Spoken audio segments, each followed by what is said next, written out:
అయితే ఈరోజు ఆర్ఆర్బి కానీ లేకపోతే కానిస్టేబుల్ కానీ ఇక్కడ ఇతరేతర ఉన్నటువంటి గ్రూప్ 4 విఆర్ఓ విషయాల్లో ఎలాంటి బిట్స్ కాంపిటేటివ్ ఓరియంటేషన్లో పాలిటీకి సంబంధించి ప్రధానంగా వచ్చే అవకాశం ఉందో ఆ ఇంపార్టెంట్ ఓరియంటేషన్ బిట్స్ని మేము ముందు తెచ్చే ప్రయత్నం చేస్తాం. ఒకసారి షార్ట్ రౌండప్లో స్టార్టింగ్ నుంచి ఎండింగ్ వరకు ఇంపార్టెంట్ ఓరియంటేషన్ కంపల్సరీ ఈ వీడియో మీకు ఉపయోగపడే విధంగా చేస్తాం. ఇంకొకటి కొంతవరకు సబ్జెక్ట్ని స్పీడ్గా చెప్పే ప్రయత్నం చేస్తాం. మీరు వీలైతే మీకు అవకాశాన్ని బట్టి ఒకేసారి విన్నప్పుడు అర్థం కానట్లయితే మళ్ళీ రెండోసారి కూడా వీడియో వినే ప్రయత్నం చేయండి. ఎందుకంటే షార్ట్ వీడియోలో మీకు ఎక్కువగా సబ్జెక్ట్ని అందించే ప్రయత్నం చేయడం నా ఉద్దేశం. ఓకే అండి. అయితే పాలిటీలో ప్రధానంగా తీసుకున్నప్పుడు మనం ఫండమెంటల్ రైట్స్ అవుతారండి. పాలిటీ విషయంలో ఫండమెంటల్ రైట్స్ ఎఫ్ఆర్ అని రాస్తుంది. ఇక్కడ ఫండమెంటల్ రైట్స్ అంటే ప్రాథమిక హక్కులు. ప్రాథమిక హక్కుల్లో ఏ ఆర్టికల్స్ ఇంపార్టెంట్ ప్రధానంగా ఆర్టికల్ 17 అనేది అంటరానితనం నిషేధం. ఆర్టికల్ 17 అనేది అంటరానితనం నిషేధాన్ని తెలియజేస్తుంది. ఈ ఆర్టికల్లో ఏదైతే చెప్పిందో దాన్ని ఇంప్లిమెంటేషన్ చేయడంలో భాగంగా 1955లో అంటరానితనం నిషేధ చట్టం చేశారు. అంటరానితనం నిషేధ చట్టం. ఆ తర్వాత అంటరానితనం అనే పదం కూడా వాడొద్దని 1976లో లేదా 1976లో పౌర హక్కుల పరిరక్షణ చట్టంగా మార్చారు. పౌర హక్కుల పరిరక్షణ చట్టంగా పేరు మారడం జరిగింది. పౌర హక్కుల పరిరక్షణ చట్టంగా. ఇదంతా కూడా ఆర్టికల్ 17లో compulsory most important in the polity. ఏదైతే గ్రూప్ 4 క్యాడర్కి సంబంధించిన ఉద్యోగాలు ఆర్ఆర్బి కావచ్చు, లేకపోతే విఆర్ఓ కావచ్చు, అదేవిధంగా విఆర్ఏ, కానిస్టేబుల్, సబ్ ఇన్స్పెక్టర్లో సంబంధించి పాలిటీలో ఏ విధంగా ఎలాంటి బిట్స్ ఇంపార్టెంట్ అనేది చెప్పే ప్రయత్నం చేస్తున్నా. ఈ దాంట్లో భాగంగా ప్రాథమిక హక్కులు అనే పార్ట్ చాలా ఇంపార్టెంట్. అందులో కూడా ప్రాథమిక హక్కుల్లో కూడా ఇంపార్టెంట్ ఆర్టికల్స్ మేము ముందుకు తెచ్చే ప్రయత్నం చేస్తున్నాం. ఆర్టికల్ 17 చాలా ఇంపార్టెంట్. ఆ తర్వాత ఆర్టికల్ 23 ఇంపార్టెంట్. ఆ తర్వాత ఆర్టికల్ 24 ఇంపార్టెంట్. ఆర్టికల్ 23 వచ్చేసి స్త్రీలని లేకపోతే చిన్నపిల్లల్ని అక్రమ రవాణా నిషేధం. అంటే వ్యభిచార రంగంలోకి దించడం కానీ అలాంటి అంటే వ్యభిచారం నేరం అనే విషయాన్ని తెలియజేస్తున్న ఆర్టికల్ 23 అంటే స్త్రీల అక్రమ రవాణా అనేది నిషేధం. అదేవిధంగా ఆర్టికల్ 24 బాల కార్మిక వ్యవస్థ నిషేధం. 6 నుంచి 14 సంవత్సరాల బాలుల్ని ఎవరైతే పని ప్రదేశాల్లో కార్మికులుగా ఉపయోగించుకోవడం జరుగుతుందో వాళ్ళ మీద యాక్షన్ తీసుకోవచ్చు. బాల కార్మిక నిషేధం అనే ఆర్టికల్ 24 అండి. ఆర్టికల్ 23 వచ్చేసి స్త్రీల అక్రమ రవాణా నిరోధం. అంటే వ్యభిచారానికి సంబంధించిన విషయాల్లో స్త్రీలని లేకపోతే అశ్లీలంగా చూపించడం ఇలాంటి విషయాలని ఆర్టికల్ 23 నిషేధిస్తుంది. అదేవిధంగా ఆర్టికల్ 17 చెప్పిన, 23 చెప్పిన, 24 చెప్పినాం. ఆర్టికల్ 20 ఇంపార్టెంట్ అండి. ఆర్టికల్ 20లో ప్రధానంగా 3 ఆర్టికల్ ఉంటాయి. 20A, 20B, 20C లేదా 21, 21, 22, 23. ఏ కాదు 20 class 1, 20 class 2, 20 class 3. 20 class 1 no ex post of fact of law. No ex post fact of law అంటే కార్యానంతర శాసనాల రద్దు. అంటే ఒక క్రియ చేసిన తర్వాత, ఒక పని చేసిన తర్వాత చేసే చట్టాలు ఆ చేసిన దానికి మాత్రం వర్తించవు. అంటే ఇది సివిల్ విషయాలలో మాత్రం ఇది మినహాయింపు. అంటే ఏ విధంగా అంటే ఇది నేను చెప్తాను, ఉదాహరణ చెప్తా. సపోజు నిర్భయ చట్టం 2013లో తీసుకురావడం జరిగింది. నిర్భయ చట్టం 2013లో అంటే మహిళల మీద జరిగేటటువంటి లైంగిక దాడులని ఇంకా కఠినతరం చేయాలి. ఆ దాడులో పాల్పడే వ్యక్తులకు శిక్ష అనేది ఇంకా పెంపొందించాలని ఒక చట్టం తీసుకురావడం జరిగింది 2013లో నిర్భయ చట్టం. ఆ నిర్భయ చట్టం పరిధిలోకి అంతకు ముందు ఏదైతే నిర్భయ ఘటన ఉందో వాళ్ళకు మాత్రం ఈ నిర్భయ చట్టం అనేది అమలు కాదు. అంతకు ముందు ఉన్నటువంటి లైంగిక చట్టాలు ఏదైతే ఉందో ఆ చట్టాలకు సంబంధించి మాత్రం వాళ్ళకి శిక్ష అమలవుతుంది, కానీ నిర్భయ చట్టం మాత్రం వాళ్ళకి అమలు కాదు. ఇది no ex post of fact of law. No ex post fact of law అని అంటారు. కార్యానంతర శాసనాల రద్దు. కానీ సివిల్ విషయాల్లో ఇప్పుడు నేను చెప్పింది క్రిమినల్ విషయం అయింది. అంటే ఇప్పుడు నేను చెప్పింది క్రిమినల్ విషయం ఏదైతే లైంగికం అని అన్నో ఉదాహరణ చెప్పుకున్నామో అదే అవుతుంది. కానీ సివిల్ విషయాలు అన్నప్పుడు మాత్రం డబ్బుకు సంబంధించి ఉదాహరణ ఒక ఎంఆర్ఓ గారు అధికార దుర్వినియోగం చేసి ఎప్పుడో గతంలో తన పేర భూమిని రాసుకుని ఉంటే ఎక్కడో ఉన్నటువంటి బంజరు భూమిలో లేకపోతే ఆయన అధికార దుర్వినియోగం చేసి తన పేరు మీద ఎక్కించుకుని ఉంటే ఇవాళ ఒక చట్టం తీసుకొచ్చి ఆ భూములను కూడా ఆక్యుపై చేయొచ్చు. కాబట్టి ఏదైతే 20(1) చెప్తున్నామో నో కార్యానంతర శాసనాల రద్దు అని ఏదైతే చెప్తున్నామో అది క్రిమినల్ విషయాలకు మాత్రమే, క్రిమినల్ చట్టాలకు మాత్రమే వర్తిస్తుంది, సివిల్ తగాదాలకు మాత్రం వర్తించదు. ఇది 20(1). 20(2) వచ్చేసి డబుల్ జియోబాడ్, ద్వంద్వ శిక్షలు అనర్హం. డబుల్ జియోబాడ్ ద్వంద్వ శిక్షలు అనర్హం అని అంటాం తెలుగులో. ద్వంద్వ శిక్షలు అనర్హం అంటే, ద్వంద్వ శిక్షలు అనర్హం అంటే ఒక నేరానికి ఒకే శిక్ష ఉంటుంది, ఒక నేరానికి 2 విధాలుగా శిక్షించే అవకాశం లేదు. గతంలో ఒక జాతీయ స్థాయి నాయకుడు ఒక రిలీజియన్ కు సంబంధించి మతాన్ని గురించి కొంత కామెంట్స్ చేయడం జరిగింది. అప్పుడు అనేక స్టేషన్లలో అతని మీద కేసు కూడా నమోదు కావడం జరిగింది. కానీ ఆయన చేసింది ఒకసారి కాబట్టి ఎక్కడో ఒక్కడ మాత్రమే దాన్ని అమలు చేయాల్సిన అవసరం ఉంటుంది, ప్రతి కాడ కూడా రిమాండ్ చేయాల్సిన అవసరం ఉండదు. అంటే ఒక నేరానికి ఒకసారి నేరం పాల్పడితే ఒక నేరానికి ఒకేసారి శిక్ష విధించే అవకాశం ఉంటుంది, కానీ 2 సార్లు శిక్ష అనేది ఎక్కడ కూడా ఉండదు. ఇది డబుల్ జియోబాడ్ 20(2). ఒకటే అండి, ఇది మీకు ఏకవాక్యంలో అడుగుతారు. కార్యానంతర శాసనాల రద్దు అనే ఆర్టికల్ దేనిలో భాగంగా చదువుకుంటామని చెప్తారు, అంటే 20(1) భాగంగా. అదేవిధంగా డబుల్ జియోబాడ్ ద్వంద్వ శిక్షలు అనర్హం అనే ఆర్టికల్ గురించి ఏ ఆర్టికల్ చెప్తుంది? ద్వంద్వ శిక్షలు అనర్హం అన్నప్పుడు 20(2) చెప్పుకోవచ్చు. అదేవిధంగా 20(3) సెల్ఫ్ ఇంక్రిమేషన్ అంటాం.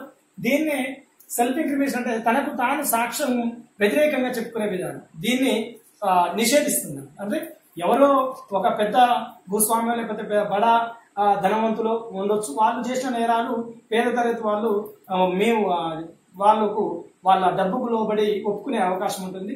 ఇలాంటి పరిస్థితులను కూడా ఇక్కడ ఉన్నటువంటి మన న్యాయస్థానాలు ఏదైతే ఉందో as per constitution of India ప్రకారం నిషేధిస్తుంది. అంటే ఒక వ్యక్తి తనకు తాను వ్యతిరేక సాక్ష్యం చెప్పుకోరాదు, తాను చేయని నేరానికి తాను చెప్పుకోరాదని చెప్పేటటువంటి సెల్ఫ్ ఇంక్రిమేషన్ అనే పదం ఏదైతే ఉందో అది 20(3)లో చెప్పుకోవడం జరుగుతుంది. ఈ ఏరియా అనేది గ్రూప్ 2లో కూడా కీలకమైన పాత్ర. కంపల్సరీ ఇక్కడ నుంచి గ్రూప్ 2లో గ్రూప్ 1 ప్రిలిమినరీ లాంటి ఎగ్జామ్స్ లో ఇక్కడ నుంచి ఒక బిట్ వచ్చే అవకాశం ఉంది. అదేవిధంగా ఏకవాక్యంలో పూరించే కానిస్టేబుల్ ఆర్ఆర్బి లేకపోతే అదేవిధంగా విఆర్ఓ ఏదైతే చిన్న స్థాయి ఉద్యోగాలు ఉన్నాయో, గ్రూప్ 4 స్థాయి ఉద్యోగాలు ఉన్నాయో అల్లలో ఆ ఎగ్జామ్స్ లో మాత్రం కేవలం ఏకవాక్యంలో అంటే 20(1) ఆర్టికల్ ఏం చెప్తుంది? కార్యానంతర శాసనాలు రద్దు. 20(2) ఆర్టికల్ ఏం చెప్తుంది? డబుల్ జియోబాడ్. 20(3) ఆర్టికల్ ఏం చెప్తుంది? సెల్ఫ్ ఇంక్రిమేషన్. ఓకే, ఈ తరహాలో వచ్చాయి. అంటే ఆర్టికల్ 17, ఆర్టికల్ 23, ఆర్టికల్ 24, ఆర్టికల్ 20. అదేవిధంగా article 21. Article 21 right to live అంతా మనం జీవించే హక్కు. ఇది జీవించే హక్కు ఏకవాక్యంలో అంటే ఏ వ్యక్తి కూడా జీవించే హక్కును కోల్పోరాదు. అతని జీవనానికి సంబంధించి ఒక స్వచ్ఛంగా పీల్చే గాలి కావచ్చు, లేకపోతే బతికే పరిసరాలు కావచ్చు, ఇంకా ఏ విధంగా అతని జీవనానికి హాని తలపెట్టే వ్యతిరేకమైన చర్యలు ఇతర ఏ వ్యక్తి కూడా లేకపోతే ఇతర ఏ సంస్థలు కూడా లేదా ప్రభుత్వాలు కూడా ఎవరు కూడా చేయరాదు. ఇటీవల కాలంలో రీసెంట్ గా ఒక సుప్రీంకోర్టు రాజ్యాంగ ధర్మాసనం ఒక విషయంలో 1989 అట్రాసిటీ యాక్ట్ విషయంలో కూడా తీర్పు ఇవ్వడం జరిగింది. ప్రాథమికంగా ఈ విషయాన్ని దృష్టిలో పెట్టుకునే 1989 SC/ST అట్రాసిటీ యాక్ట్ ఏదైతే ఉందో అది ఒక వ్యక్తికి జీవించే హక్కుకు భంగం కలుగుతుంది. కొన్ని సందర్భాల్లో అతడు తన మీద వచ్చినటువంటి ఆరోపణలు లేకపోతే తాను ఎలాంటి ఉద్దేశం లేకుండా మామూలుగా ఒక అధికార పరిధిలో ఉన్నప్పుడు కింది స్థాయి వాళ్ళు కావచ్చు లేకపోతే బయట వ్యక్తులు కావచ్చు వాళ్ళని ఇబ్బంది పెట్టే ప్రయత్నంలో భాగంగా SC/ST యాక్ట్ ని ఉపయోగిస్తున్నారు.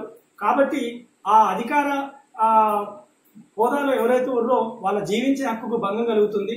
తాను ఎలాంటి నేరారోపణ, ఎలాంటి నేరం, ఎలాంటి విచక్షణ కోల్పోయిన మాటలు మాట్లాడకుండా ఆ విధంగా మాట్లాడినట్టు వాళ్ళ మీద ఇలాంటి పరిస్థితి వేస్తారు. కాబట్టి ఈ SC/ST అట్రాసిటీ యాక్ట్ ఏదైతే ఉందో దాన్ని కొంత సడలింపు చేస్తున్నామని కూడా ఆర్టికల్ 21 ని దృష్టిలో పెట్టుకునే ఈ మధ్య కాలంలో తీర్పు ఇవ్వడం జరిగింది. కాబట్టి ఆర్టికల్ 21 అనేది కరెంట్ ఇష్యూ అవుతుంది. కాబట్టి రేపు మీకు కంపల్సరీ ఆర్టికల్ 21 ఏం చెప్తుందని అడగచ్చు.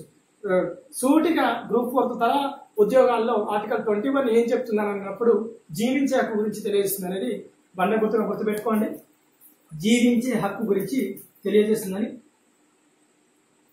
అదేవిధంగా ఆర్టికల్ 19 అండి.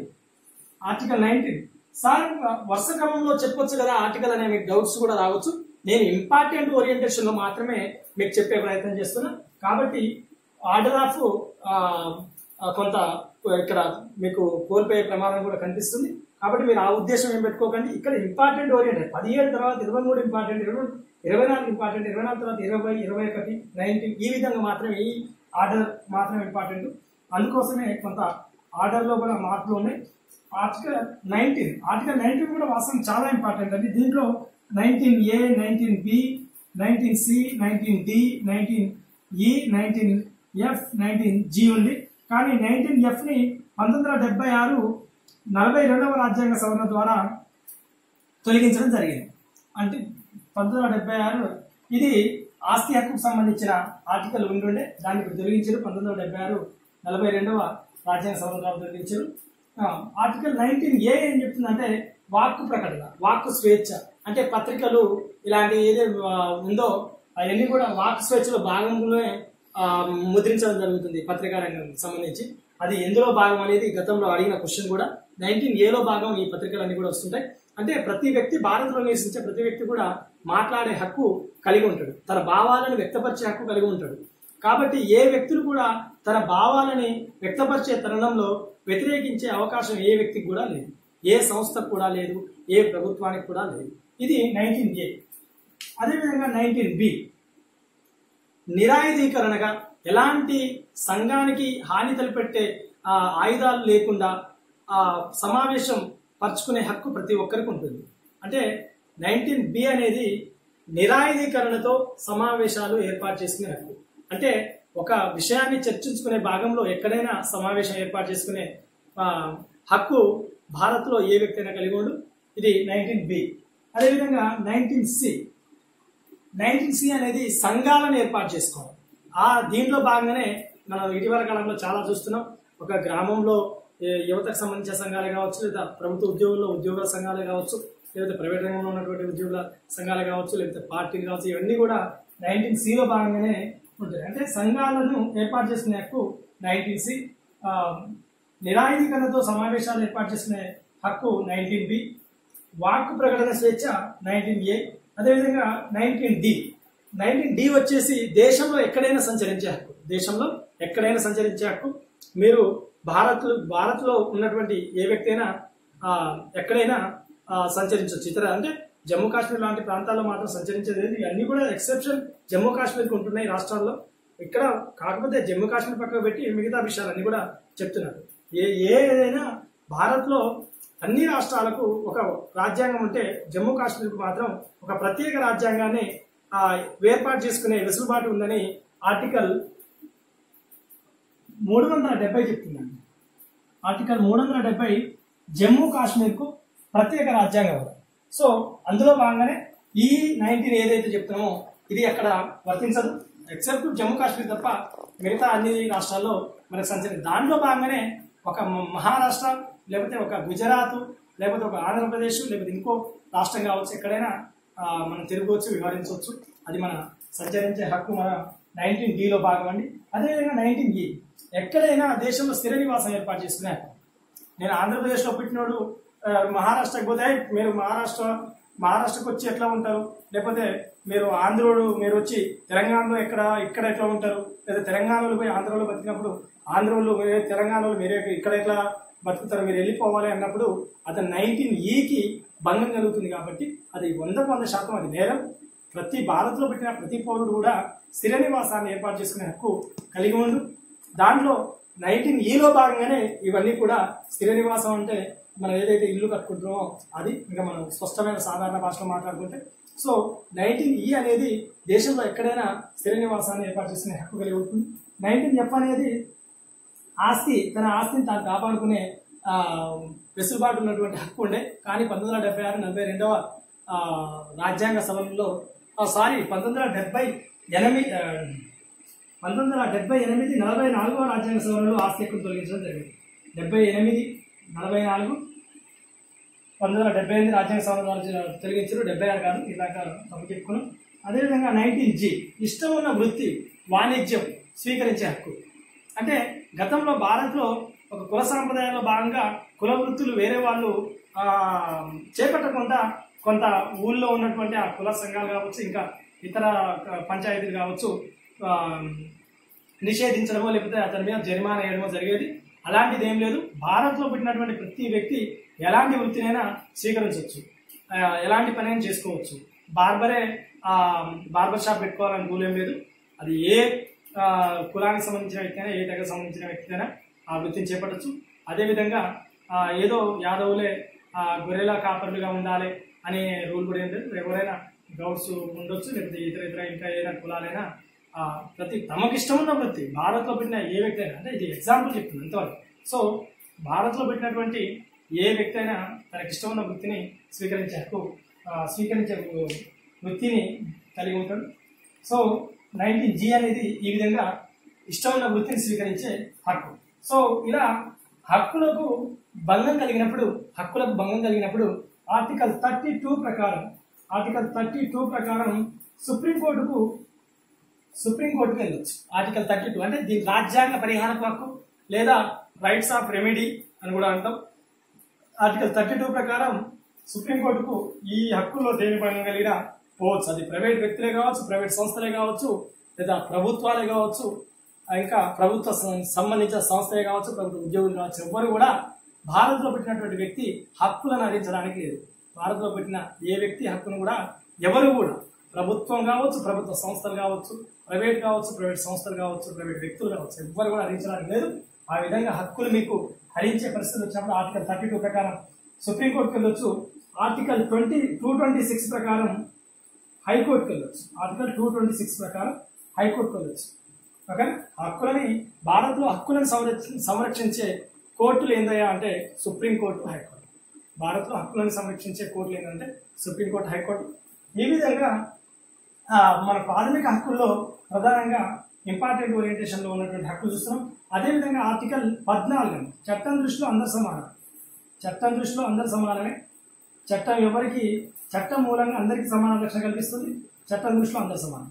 చట్టానికి ఎవరు చుట్టాలు కాదు. ఎవరైనా ఒకే ఏదో కొంతమంది బడా నేతలు ఉంటే వాళ్ళకు ఒక చట్టం అని, లేకపోతే పేద తరగతికి సంబంధించిన వ్యక్తులు ఉంటే వాళ్ళకు చట్టం అని ఉండదు. దేశంలో ఉన్న అత్యంత ధనవంతులకు అదే చట్టం, మధ్యతరగతి వర్గం వారికి అదే చట్టం, పేద తరగతి వారికి అదే చట్టం. ఎవ్వరు కూడా చట్టాన్ని నుంచి మినహాయింపులు లేరు. ఒక్క చట్టానికి మినహాయింపులు రాష్ట్రపతి గవర్నర్ మాత్రం ఆర్టికల్ 361లో చెప్పుకోవడం జరుగుతుంది. చట్టానికి అతీతులుగా ఉన్నటువంటి వ్యక్తులు రాష్ట్రపతి గవర్నర్ మాత్రమే. ఎందుకంటే అది కూడా రాజ్యాంగ అత్యున్నత పదవులను గౌరవించుకోవాల్సిన బాధ్యత ప్రతి ఒక్క పౌరుని మీద ఉంది. కాబట్టి రాజ్యాంగ అధినేతలైనటువంటి రాష్ట్రపతి గవర్నర్కు మాత్రమే చట్టం దృష్టిలో మినహాయించారు ఆర్టికల్ 361లో. ఓకేనా, చట్టం దృష్టిలో అందరూ సమానులే. మినహాయింపు మాత్రం ఆర్టికల్ 361లో గవర్నర్ రాష్ట్రపతికి ఇవ్వడం జరిగింది. ఇది ఆర్టికల్ 14. చట్టం మూలంగా సమాన రక్షణ కూడా ఆర్టికల్ 14లోనే చెప్తాం. ఒక ఎమ్మెల్యే సాబ్కైనా, ఎంపీ సాబ్కైనా సెక్యూరిటీ ఏ విధంగా ఇస్తారో అదేవిధంగా మధ్య తరగతి, పేద తరగతి లేదా ధనిక వర్గం వారు ఎవరైనా కావచ్చు, రోజు రాత్రిపూట పోలీసుల రూపంలో బీట్ అనే డ్యూటీ రూపంలో ప్రజలకు కూడా రక్షణ ఇవ్వడం జరుగుతుంది. బీట్ డ్యూటీ రూపంలో సాధారణ ప్రజలకు రక్షణ ఇవ్వడం జరుగుతుంది. అక్కడ ఎంపీ, ఎమ్మెల్యేలకు సెక్యూరిటీ ఎవరైతే వాళ్ళు ఉన్నారో గవర్నమెంట్స్ ఆ రూపంలో వాళ్ళకు కూడా రక్షణ ఇవ్వడం జరుగుతుంది. అంటే భారత్లో అందరికీ సమాన రక్షణ కల్పించబడుతుంది. ఇది ఆర్టికల్ 14. ఇంకా ఆర్టికల్ 15 విచక్షణాలు, అంటే 5 విచక్షణాలు రద్దని అంటాం. అంటే కుల, లింగ, మత, జాతి, కుల, లింగ, పుట్టుక, జాతి, మతం, ఈ 5 విచక్షణాలు. కులం ఆధారంగా ఏ వ్యక్తిని విచక్షణ చూపరాదు. లింగం అంటే స్త్రీ పురుషుడు అనే భేదాలు చూపరాదు. అదేవిధంగా పుట్టుక ఆధారంగా విచక్షణ చూపరాదు. నువ్వు అక్కడ పుట్టినావు, ఇక్కడ పుట్టినావు అనేది కూడా ఏముండదు. అందరు ఎక్కడ పుట్టినా అందరు సమానులే భారత్లో పుట్టిన వ్యక్తులు. అదేవిధంగా జాతి ఆధారంగా దీనికి ఒక కోడ్, 5 విచక్షణాలు ఏందని అడిగినప్పుడు ఆర్టికల్ 15లో ఒక కోడ్ కూడా ఇక్కడ పెట్టడం జరిగింది. ఆర్టికల్ 15లో ఆర్టికల్ 15లో కులి పూజమ్మ రద్దు అని గుర్తుపెట్టుకోండి. కులి పూజమ్మ అంటే కులం, లింగం, పుట్టుక, జాతి, మతం అంటే కూలిపోయాం. ఈ 5 విషయాలలో ఎవరిని కూడా ప్రభుత్వాలు కానీ ప్రైవేట్ వ్యక్తులు కానీ ఇంకెవరైనా కానీ విచక్షణ ఈ 5 విషయాలలో ఈ 5 విచక్షణాలు రద్దు అనిగా చెప్పడం జరుగుతుంది. అంటే కులం ఆధారంగా ఏ వ్యక్తిని డేవియేషన్ చేసి మాట్లాడరాదు. అదేవిధంగా లింగం ఆధారంగా పురుషుడు భార్యని అంటే పురుషుడు స్త్రీని అంటే ఒక భర్త భార్యని తక్కువగా నువ్వు తక్కువ అనే విధంగా మాట్లాడరాదు. ఎందుకంటే లింగం కూడా సమానం అని చెప్తున్నాం ఆర్టికల్ 15 ప్రకారం. అదేవిధంగా పుట్టుక ఆధారంగా కూడా ఏ వ్యక్తిని కూడా తక్కువ అని మాట్లాడరాదు. జాతి ఆధారంగా కూడా ఆ వ్యక్తి నువ్వు ఆ జాతిలో పెట్టినావు, నీ ఈ జాతిలో పెట్టినని కూడా ఎవరిని అనేదానికి వీల్లేదు. మతం ఆధారంగా నువ్వు ఆ మతంలో పెట్టినావు, నేను ఏ మతంలో పెట్టినా గొప్ప తక్కువ అనేది కూడా తేడా కూడా ఏం లేదు. ఇది ఆర్టికల్ 15లో చెప్తుంది. ఓకేనా. ఇంకా ఆర్టికల్ 16లో ప్రభుత్వ ఉద్యోగాల్లో రిజర్వేషన్ల రద్దు అనే విషయాన్ని చెప్తున్నాం. కానీ దానికి మళ్ళీ ఆర్టికల్ 16లో సబ్ డివిజన్ ఆర్టికల్ 15ని 16ని ఇంకా కులంకుశంగా చర్చించుకునే ప్రయత్నం చేద్దాం. నెక్స్ట్ వీడియోలో దాన్ని ఇంకా చెప్పే ప్రయత్నం చేస్తాం. అది గ్రూప్ 2 గ్రూప్ 1కు గ్రూప్ 1 ప్రిలిమినరీకి సంబంధించి చాలా ఇంపార్టెంట్. గ్రూప్ 2లో గల కీలకమైనటువంటి ఆర్టికల్స్ ఆర్టికల్ 15, 16. ఇక 17 గురించి చెప్పుకున్నాం. 18 అనేది మాత్రం బిరుదులు రద్దు. ఆర్టికల్ 18 ప్రకారం భారత్లో ఏ వ్యక్తి కూడా ప్రభుత్వాలు కానీ లేకపోతే పక్క దేశాలు కానీ విదేశాల నుంచి కానీ ప్రభుత్వాలు బిరుదులు ఇవ్వరాదు. అదేవిధంగా విదేశాలు బిరుదులు ఇచ్చినా కానీ ప్రభుత్వ అనుమతి లేని బిరుదులు స్వీకరించాలి. ఇది ఆర్టికల్ 18 చెప్తున్నాం. 19 ఆల్రెడీ చెప్పుకున్నాం. ఆర్టికల్ 20 కూడా చెప్పుకున్నాం. 27 చెప్పుకున్నాం. 22 అంత ఇంపార్టెంట్ ఏం కాదు. 23, 24 కూడా చెప్పుకున్నాం. 25 సరే అది మతానికి సంబంధించిన ఆర్టికల్స్. అవి కూడా నెక్స్ట్ క్లాస్లో 15, 16తో పాటు 25 ఆర్టికల్ కూడా చెప్పుకునే ప్రయత్నం చేద్దాం. ఇంకా 26, 27, 28 కూడా దానికి సంబంధించినవి. లేదు మనం మతానికి సంబంధించిన ఆర్టికల్స్ అవన్నీ కూడా నెక్స్ట్ క్లాస్లో చెప్పుకునే ప్రయత్నం చేద్దాం. 29, 30 కూడా మన సంస్కృతిని మన కల్చర్ని కాపాడుకునే హక్కుకు సంబంధించి 29, 30 కూడా. ఇంకా 31 అనేది ఆస్తి హక్కుకు సంబంధించింది. దాన్ని 1978 44వ రాజ్యాంగ సవరణ ద్వారా తొలగించడం జరిగింది. అదేవిధంగా 32 ఆర్టికల్ 32 రాజ్యాంగ పరిహార ప్రకరణం హక్కుల మొత్తాన్ని సుప్రీంకోర్టు రక్షిస్తుంది. ఈ సుప్రీంకోర్టుకు ఏ హక్కుకైనా భంగం కలిగితే ఆర్టికల్ 36 ప్రకారం పోవాలని చెప్పినాం. ఒకవేళ హైకోర్టుకు పోవాలంటే ఆర్టికల్ 226 ప్రకారం కూడా చెప్పుకున్నాం. ఇక 32, 33, 34, 35 ఇవన్నీ కూడా పెద్ద ఇంపార్టెంట్ ఆర్టికల్స్ కాదు. మన కాంపిటేటివ్ ఓరియంటేషన్ ఎప్పుడైతే నేను చెప్పిన ఆర్టికల్స్ ఉన్నాయో అవి మాత్రమే. నెక్స్ట్ క్లాస్లో ఆర్టికల్ 15 గురించి కులంకుశంగా, ఆర్టికల్ 16 గురించి కులంకుశంగా చర్చిద్దాం. ఆ రెండింటి ఒక చార్ట్ ద్వారా మీకు తెలియజేసే ప్రయత్నం చేస్తాం. అదేవిధంగా ఆర్టికల్ 29, 30 కూడా చెప్పే ప్రయత్నం చేస్తాం. 25 నుంచి 28 వరకు మతానికి ఏదైతే ఉన్నాయో ఇవి కూడా నెక్స్ట్ వీడియోలో చెప్పే ప్రయత్నం చేస్తాం. ఉంటా అండి. నా క్లాస్ నచ్చితే లైక్ చేయండి, నచ్చకపోతే డిస్లైక్ చేయండి. కానీ సబ్స్క్రైబ్ అవ్వాలని కంపల్సరీ చేసుకోండి.